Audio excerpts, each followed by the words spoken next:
Graham Cracker Brown. My father had a Naugahyde recliner in Graham Cracker Brown with a sturdy wooden lever on the side which allowed one to go from sitting upright to practically falling over backward in an instant.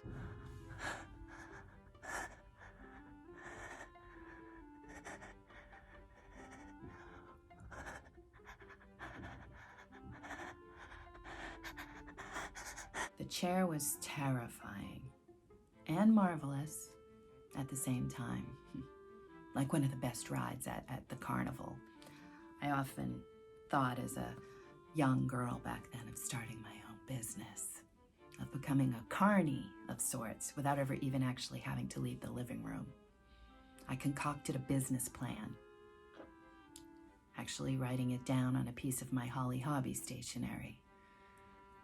I would charge the neighbors a dime for a ride in my father's Naugahyde recliner, or 3 for a quarter. And as a free bonus, as an incentive to increase word of mouth throughout the neighborhood, I would, after each customer's thrilling throttle in the chair while they are still upside down, hyperventilating, waiting to be thrust upright with their hair gone wild and their eyes ablaze, delirious and disoriented,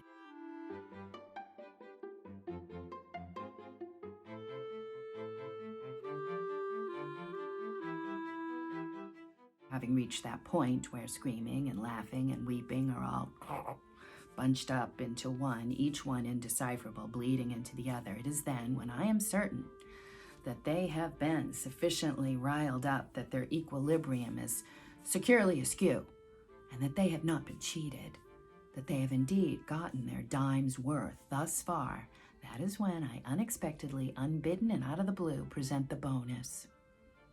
Reaching my hand into the side pocket of my father's Naugahyde recliner, cram-packed with True Detective magazines and an album by Frank Sinatra, enjoying the giddy breath of the chair's patron grazing my forearm as I do so, as I reached my hand into the pocket and pull out one of my father's True Detective magazines. And then, without further ado, thwack! I quickly thwack the Cheez-It crumbs off the cover of the magazine and rattle them free from its pages before taking one giant step atop the ottoman, where I, in a full and articulate voice, begin to read choice bits and bobs, extracted randomly, haphazardly, from the varied psychologically grisly yet astute tales contained within the well-worn pages of my father's True Detective magazine. Tales usually involving some sort of domestic chaos. Upturned furniture, hurled objects, screaming, tears, recriminations, fists through walls, that sort of thing.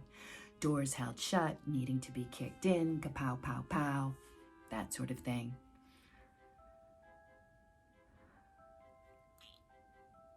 I give it my all, trying my best, my very, very best, to make sure all of my customers receive a ride that they shall forever be unable to forget.